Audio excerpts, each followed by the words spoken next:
Right, thanks very much, Kyle, and thank you for doing the project, because obviously I had the idea, but you implemented it. You're the one who works with all the people here, including the plasterer, because you liaise with him to tell him what to do, when to do it, and how to do it. So you work together, and you're able to execute these projects. So you did really, really well, and I appreciate that. And I'm happy that I've met you as well, to be honest, because we met by accident. You know, I saw you packed outside, asked if you do plumbing job, you said yes, you do it. That's how it all gets started. So thank you. So I thank you so much for doing this. So now, I know this project, we wanted to do it within 6 to 12 weeks initially. But obviously we were not able to do it because of delay of deliveries, COVID impacted, and then obviously we had a bit of delays from the plasterer side of things as well. Would you be able to talk me through about what you recall in terms of the renovation project itself? Right, okay, so starting off, obviously the rip out and everything, that took a couple of weeks to get that done. It was a big old house, and it was a lot of work to be done. I think on the third week then we needed the plasterers in. But we come across a problem with the RSJs, so we didn't realise it was a chimney breast wall. So originally it was one RSJ that went in, so that amounted to two. So it knocked us back a couple of weeks for that as well. And then in general, because of the rendering as well, it knocked the plasterers back, so we were constantly getting knocked back, but we were able to do other things around the plaster. Like we first fixed all the plumbing. We dug up all the floors ready for the waste pipe work to go in. And the electrics to go in as well. So we sort of caught up, even though we were getting knocked back, we were catching up at the same time. So that's the biggest part I can remember, because we needed to get it done within a certain amount of time. Absolutely. I think what we also did was, because that used to be a chimney breast, that used to be a wall, basically, a tiny passageway to get to the utility area. So what we thought we only needed one lintel, right? And then when we open it up, basically the property was separated. You can see from upstairs to down here, and we had to get the structural surveyor to come around and do the drawings and then measure it to know what sort of lintel we needed as well. RSJs, not even lintel. The RSJs. So we end up having two RSJs going across to support the above property, so to support the extension, isn't it? Or the room above. Our original plan was to put the one RSJ in, but mount it on the external walls. But when the surveyor came, we needed to put two RSJs in, and we also needed to build two pillars to accommodate exactly that pillar and that one, because that was in there, so we had to build so the RSJs would sit on it. So so here was just a sitting room and a toilet. It was really, really dark in here. Right, so it's all about the imagination. So when we got the property, it was a rundown property, literally uninhabitable, basically. So, but we had the vision, right? So what we ended up doing in this project was we start doing the works without actually having the application for conversion approved. But what we did was basically we did our due diligence, right? We find out whether we could do HMO here in the first place. We worked with our architect, right, so that it would give us kind of an idea whether it would be acceptable here or not. And then obviously we rang the council to find out if it's doable in this area. We had all those green lights, so what we did was we built the property retrospective to planning, right? That speed up the process, because technically, right, if we were to go through the right channels, like doing it after the application, we would have only just started the project now, because we just got approved about three weeks ago.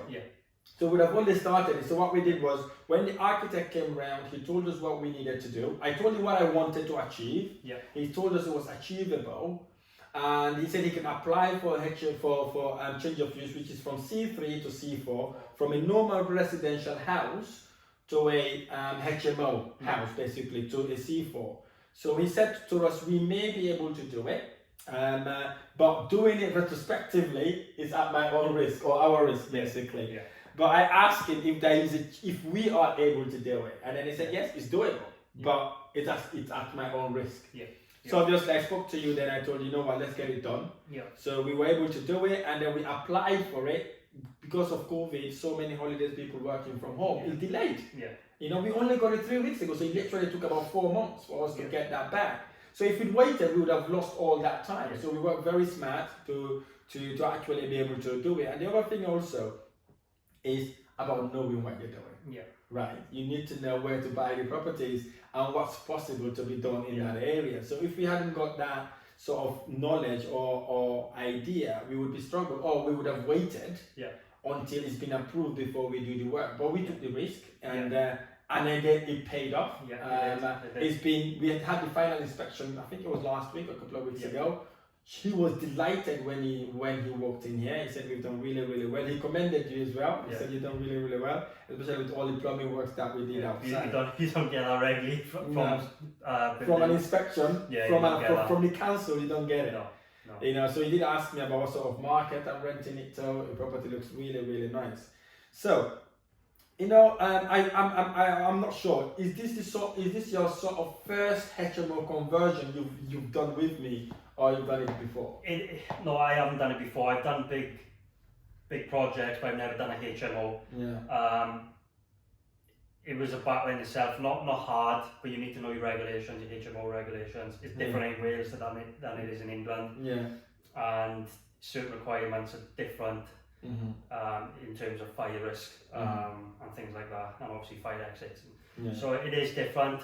This one wasn't too bad. Yeah.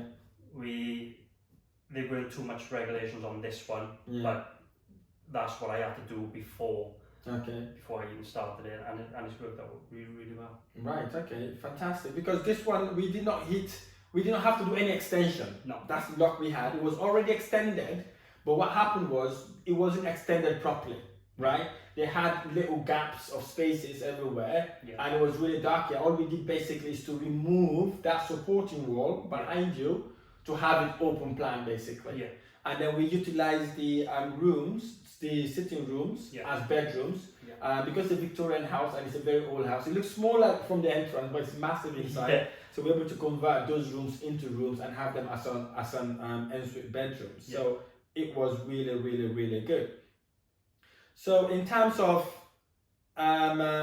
looking back, doing this project, what do you reckon we've learned from doing this? Time scales. That's one of them. So time scale was it as well, because obviously we lost about 3 or 4 weeks to estimated completion date, about that, or 3 to 4 weeks, I can't remember correctly. And what also we had was basically we had the builders messing us about a little bit, right? We have the carpenter coming in and out. Sometimes he just walked in and out, and we had my electrician also, the electrician that you work with. He had so many family issues, right? You know, his mom passed away, and he kept making so many excuses, and then we had to actually push him. I had to tell him that if he can't do it, we have to do it with someone else. And also, the key thing to take away from this also, if you started with an electrician, right, you have to complete it with him, because if you don't complete it, you will not have another electrician to sign off the electrical works. So that was the difficulties we had. So we have to be a bit patient with him for him to come and do it. So that also knocks us back in time as well, because we had to be patient with him because of his family stuff. But he ended up doing it. He did it all. And the other difficulties we had also was because he wasn't coming in every single time, the plasterers blocked some of the light bulbs where the light bulbs needed to go. Yes, it's a knock-on effect. I think we needed him for the kitchen, for the socket, so we could finish off that as well. So if one person's running it can knock back a lot of different trades. But we worked through it and worked through it, and thanks very much for that. And also what we did was, and also what would be one of the takeaway in this project also, you always need to leave some rooms for delays. You know, I knew in my head I can do it for 4 or 5 months, or 4 months, but I did not tell you that when we started the project. I said 8 to 12 weeks or you said 8 to 12 weeks. I said 12 weeks you're probably looking fine. Then you said 8 weeks. I said we've got 6 bathrooms going. You can't. Exactly. So I knew it wouldn't take more than that long anyways. But if I told you that, or told the other builders that, it would have been longer than that. I think the building was completed in about 14 weeks. Yeah, it was. So we ran over 2 weeks, but like you said, we had delays. Cement, there was a massive delay on cement. Yeah. So it was hard to get the cement for that. Plaster at the time as well. Yeah. Plaster boards. And then obviously we had other issues with the RSJ, so it was just a constant knock on effect. But we did work around other things while this was happening, which we clawed back a bit of time basically. Yeah, absolutely. And again, it's very important that to leave that room, you know, for you to be able to do things like that. And Kyle was patient as well, and obviously because he had to go away sometimes to do some other jobs and then come back to continue. But end of the day, we achieved what we wanted to achieve. Yeah. And we've learned from it, right? You learn every single day. I've got my students, some of my students came around here, had a look at the project, really delighted, and they were happy about it. And obviously you now want to do something like that. So tell me, what's your plan now? You've seen the real thing. You were thinking, oh Rahim, I want to do. Now we've done this together, right? What's going to excite you? What sort of project would you be looking at in the future? Definitely seen the end result of this. It is exciting, and I'd love to do this now. I really would. I'm concentrating on something else at the minute, which you know. But this is the stage that I want to get to.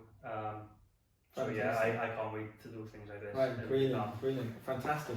So what can you tell people who are nervous about doing BRR project, not just HMO project, or people are nervous about getting into properties? So what is the thing really do you want to put out there, because we've got lots of people watching us? What are the things that you want to put out there for anybody who's thinking or contemplating or procrastinating to get into property? What sort of advice would you give them? Just keep going. Just keep going at it. You know, since we started, we've been 2 steps back, 1 step forward. And that's the way it's been. But that extra 1 step forward, you will get across the line and you will think, wow, I've done it. And it does really pay off. As you know, with my property in Aberdeen, the SA, that's worked out so well for us, and we were contemplating different things with our property. And it's the same whatever you do, BRR, HMO, you're gonna get knockbacks, but if you keep going, you will get across the line. Absolutely, with the right coach, the right mentor, and obviously someone who would be accountability partner, that really helps. Going back to your property in Margaret Street, when you completed it, you had 2 minds. Can I sell it? Can I rent it? Can I do SA on it? You know, you were not sure. I said, you came to me and told me, Rahim, what would you do? I said, listen, the figures don't lie. I said, let's sit down, let's analyze this deal together, and I will tell you whether it works or not. So we sat down, we analyzed it, and then we saw it work. So I told you, listen, your partner, your wife wasn't sure about it. She was like, no, based on the previous experience. I said to you, listen, I've told you the figures, I told you what it is, how much it would make you. You go and sell that idea to your wife. And then obviously you went there. Because what we did was we went and checked demand, we checked the rate, we checked how long it would rent for in that area, and then we understood that it was really good. Right? And then you went away, and then obviously talked to your wife, and then your wife was convinced. But before we get to that, right, I want to touch in a bit about this project itself, and it's not one person's thing, right?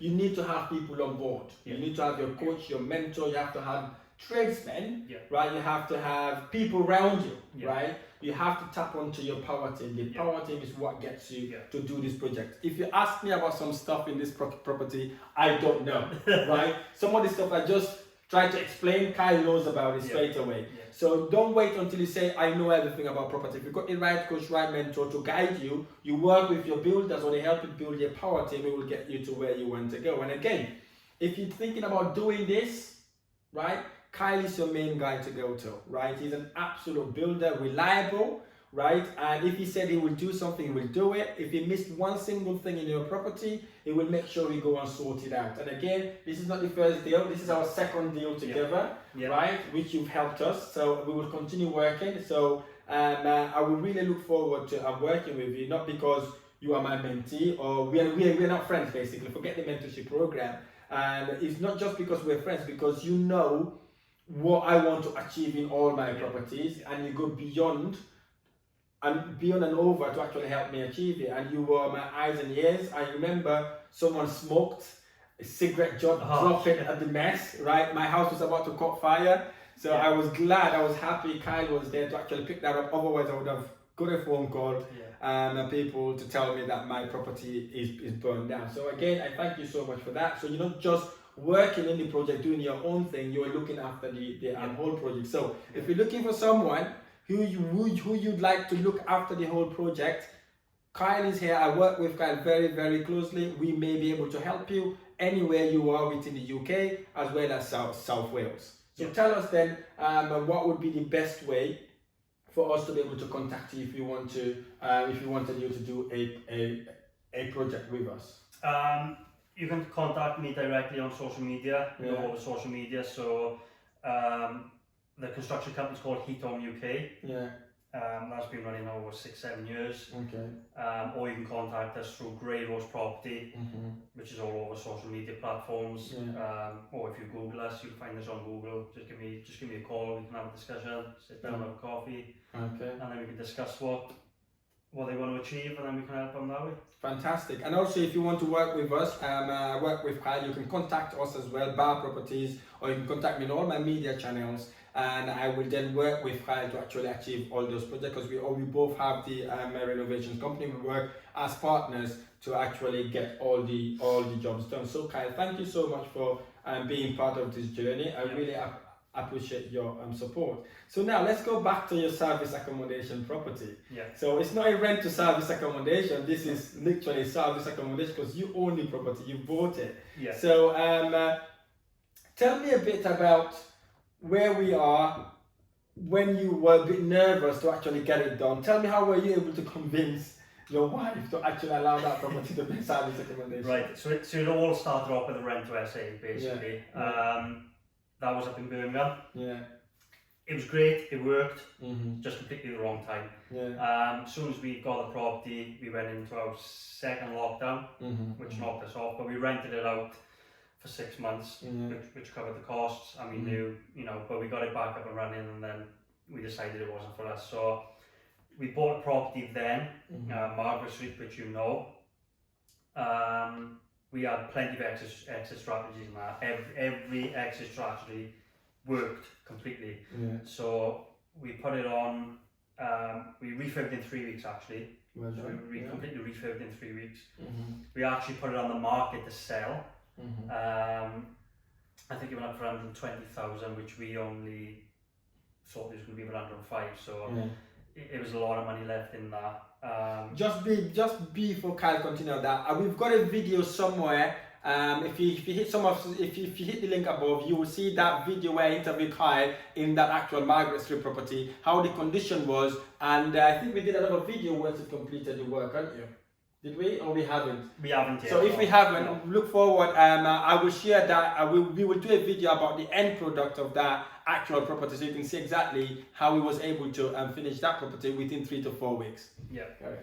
So we put it back. We put it on for 120,000. We had a lot of interest, but nothing came through. So we thought perhaps we can rent it out, and the profit was pretty good on rent. But I didn't really want to rent it out personally. So I said to my wife, why don't we put into an SA? That area I have been researching for a long time, and it's a great area for SAs. There's a lot of work going on in the area, builders, new roads. So it was hard to try and convince her to do it. And I said, look, let me sit down and have a video call with Rahim first, see what he thinks. We'd done the video and you were blown away as well. So we just thought, right, it's got to be done. So that actually went live Sunday night, and we are now Saturday. Saturday. So we're 6 days 7 days. So tell me, in 7 days of putting that property on the market as a service accommodation, how much in total bookings have you received in the last 6 days? In the last 6 days, we've had £2,000 worth of bookings. Wow, unbelievable. So who told you service accommodation will not work? It would absolutely work if you know what you're doing. So you'll be making how much profit roughly every month in that property? I think our bills are £700, so we've profited £1,300 so far, and we've only had 2 weeks worth of bookings in the last week. Fantastic. So it's going really well. It's going well. Really So well. again, anyone tells you properties doesn't work or it's really a scam, right? This is an example, right? He's telling you now how much he makes in a 3-bedroom house that he bought for how much? 62,000. 62,000, and he did it up. He had 4 strategies actually. He could sell the property.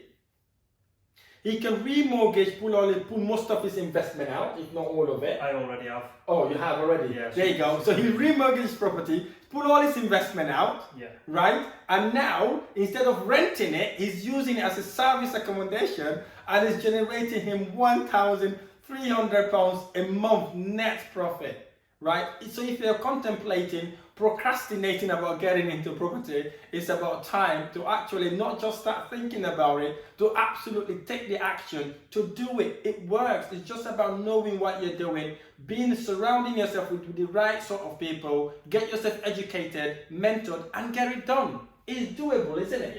Yeah. And that £1,300 is not even a month worth of bookings. I think we were 2.5 weeks. 7 days. Well, 6 days. Tomorrow, 7 6 days. days. Yeah, 6 6 days. yeah. 6 days he's had £2,000 bookings. Unbelievable. Yeah. When Judy texted me, she WhatsApped me actually and said, "Oh, Rahim, you can't believe it now. Yeah. We are at £900." I said, Yeah. "900 for £500 the first text." Yeah. And then it's like a day or so, he texted me to win £1,000. I was like, I was literally dancing on the text message, and then I was so happy. She was delighted about it. The reason is because she was a bit skeptical. She was scared but in the first place, and now that she can see that it's worked, it's great. And we've just bought a property. We're really in the middle of buying a property 2 streets over. Yeah. So it's like a trial and error. If this property goes well, then we're going to do it again.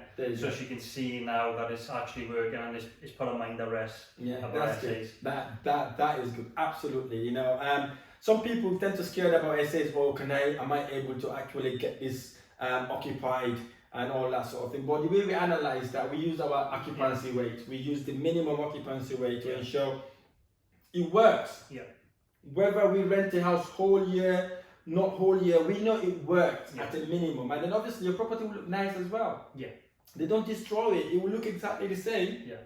If not the same. So I haven't seen any other way making money in properties more than service accommodation. So I commend you for that, for taking that leap of faith. But you knew it would work anyway. So like I said, I researched that area for a long time. Yeah. And I kept telling you about it, and I just didn't know. And then obviously Jodie was a bit skeptical about it, but we got there in the end, and it's worked out so well. Right. I know this property that you're about to buy a couple of roads away. Yeah. So what are you thinking then? Are you thinking of doing the same sort of model, or you just want to rent it out? What is your strategy on that now? Because now you know what exactly works in your area. That could be a gold mine area actually. Yeah, it could be.